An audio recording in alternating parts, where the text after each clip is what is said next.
Bom pessoal, bem-vindos a mais um vídeo de teoria de conjuntos aqui no canal do YouTube. Dessa vez nós vamos falar sobre diferença de conjuntos e também sobre o complemento de um conjunto em relação a outro. Lembrando que esse vídeo é uma sequência já de 3 vídeos que nós temos falado sobre teoria dos conjuntos, então se você ainda não assistiu, eu vou deixar recomendado aqui a playlist para que você possa ficar craque nesse conteúdo e entender bem o que a gente vai falar aqui hoje. Antes de começarmos, não esqueça de se inscrever no canal para poder estar por dentro de tudo que a gente vai estar postando por aqui. Sem mais enrolação, bora pro vídeo. Bom pessoal, então a gente vai começar falando sobre a diferença de conjuntos. Na matemática, quando a gente está falando de diferença de um número em relação ao outro, a gente está falando de uma operação de subtração. Então, por exemplo, qual que é a diferença entre a idade de João, que tem 27 anos, e de Maria, que tem 25? A diferença é 27 menos 25, que dá 2. Então, a diferença é sempre uma subtração. E aqui, quando a gente está falando de conjuntos, a ideia é a mesma. A diferença entre dois conjuntos vai ser eu pegar um determinado conjunto A e tirar os elementos de um outro conjunto B. Então, por exemplo, aqui, o conjunto A ele tem os elementos A, G, K e I. Percebe que está numa intersecção com o conjunto B, que tem os elementos I, L e P. Quando eu tiro do A os elementos de B, o que vai acontecer? Esse I que está na intersecção, ele não vai mais fazer parte de A. Eu subtraí de A esse elemento I. Vai sobrar para mim essa metade aqui do conjunto, né?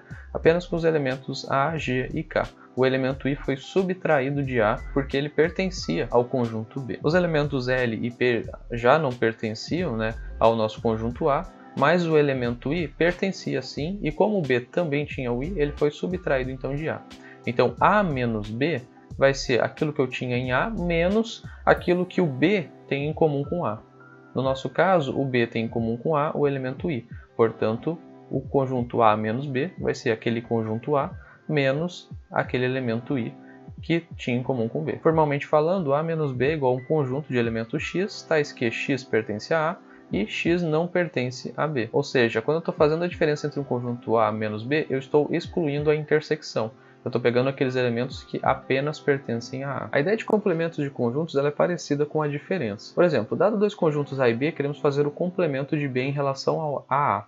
Em outras palavras, a gente pode dizer que é o que falta em B para ele ser A. O que eu preciso completar no B para que ele seja o A? A notação é esse C aqui com os índices B e aqui o índice A.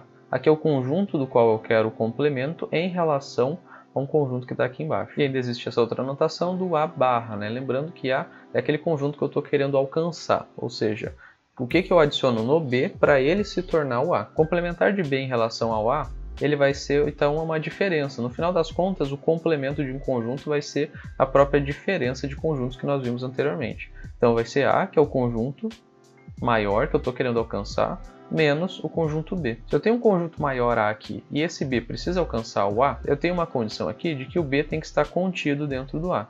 Então aqui eu tenho o conjunto A e aqui dentro eu teria o conjunto B contido dentro do A. Aqui eu teria os elementos de B e o complemento do conjunto B para que ele se torne A seria isso aqui de fora. Aqui então falando no diagrama de Venn-Euler, para mim fazer com que o B se torne igual ao A, eu preciso dessa parte em verde aqui. Então para mim fazer o complemento de conjuntos é necessário que o B esteja contido em A. Para mim encontrar, né, quais são esses elementos, é só eu fazer o A, que é o conjunto maior, menos B. Vamos aqui a um exercício então, seja A um conjunto com os elementos 5, 6, 7, 8, 9 e 10 e B um conjunto com os elementos 6 e 8. Ele pede então para mim calcular o complementar de B em relação a A. Como nós vimos, o complementar de B em relação a A seria A menos B. Ou seja, é o conjunto maior menos um conjunto menor. Faz sentido, porque se eu tirasse mais coisas de um conjunto do que aquele conjunto tem de elementos, eu teria um conjunto de elementos negativos, uma quantidade negativa de elementos. Não faz sentido, então eu sempre preciso tirar do conjunto maior um conjunto menor, para que assim o número de elementos fique positivo no final. Então aqui, o conjunto A é 5, 6, 7, 8, 9, 10 e o conjunto B é 6 e 8. Quando eu faço a subtração então, olha só, 6 e 8 eu tiro esses elementos do conjunto A. Sobra para mim o que? 5, 7, 9 e 10. E faz sentido, porque o complemento de B para que ele chegue em A, ou seja, o que eu preciso adicionar aqui no B para que ele chegue no A? É exatamente o 5, 7, 9 e o 10. O B ele é 6 e 8. Coloca mais esses elementos aqui, 5, 6, 7, 8, 9 e 10. Ele fica exatamente igual ao conjunto A. No diagrama de Venn-Euler, a gente teria a seguinte situação. Eu teria aqui o conjunto B, que tem os elementos 6 e 8, e o conjunto A engloba o conjunto B, afinal ele também tem os elementos 6 e 8, Só que além disso, ele ainda vai ter os elementos 5, 7, 9 e 10. E percebe que esses elementos que estão por fora de B, que só pertencem a A, são justamente o complemento de A em relação a B. Então é exatamente aquilo que a gente falou, que é o que falta em B para que ele se torne o A. São justamente esses elementos que não pertencem a B, mas pertencem a A. O 6 e o 8, eles não entram no complemento porque eles já pertencem a A.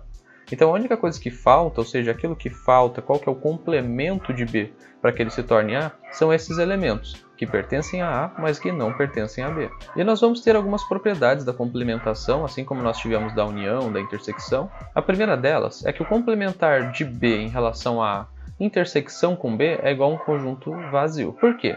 Porque o complementar de B em relação a A é aquilo que falta em B para que ele se torne A. Ou seja, se é o que falta em B, eu não estou pegando nada que já existia em B. Concorda comigo? Se eu tenho aqui um conjunto A, aqui um conjunto B, se eu estou querendo complementar, eu estou pegando essa parte aqui de fora. Então, eu não estou pegando nada que já tinha no B.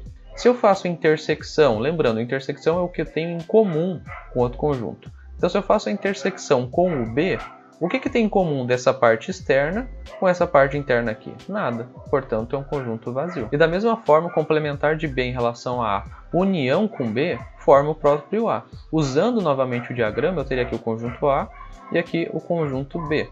O complementar de B em relação a A seria essa parte externa. E se eu unir essa parte externa, união, com B, que é essa partezinha aqui, eu formo totalmente aqui o conjunto A. Então eu obtenho o próprio conjunto A. A próxima propriedade, ela é um pouco intuitiva, o complementar de A em relação a A é um conjunto vazio. Afinal, não falta nada em A para que ele se torne o próprio A. Ele já é o A. Então o complementar de A em relação a si mesmo é o conjunto vazio. E, por sua vez, o complementar do conjunto vazio em relação ao A, ou seja, o que falta no vazio para que ele se torne o A? É o próprio A. A seguir, as propriedades são um pouco mais difíceis da gente ter o raciocínio de cara, mas elas continuam sendo verdadeiras, como, por exemplo, do complementar de B em relação a A é igual a B. Então, o que é isso? Complementar de B em relação a A seria essa parte externa aqui.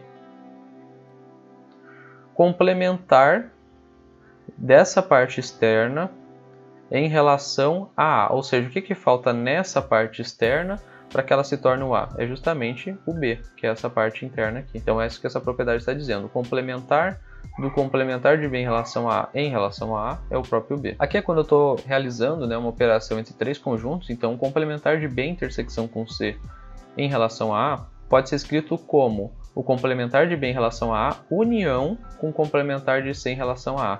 Então percebe que aqui eu tinha uma intersecção e quando eu expando isso em duas operações eu formo uma união. E na união já é o contrário, né? O complementar de B união com C em relação a A vai ser igual ao complementar de B em relação a A intersecção com o complementar de C em relação a A.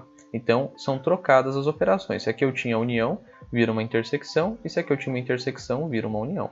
Atenção quanto a isso. Bom, pessoal, espero que esse vídeo tenha te ajudado a entender um pouquinho mais sobre complemento e diferença de conjuntos. Se esse vídeo te ajudou e foi útil para você, não esqueça de deixar o seu like aqui embaixo e compartilhar com seus amigos para que eles também possam aproveitar esse conteúdo.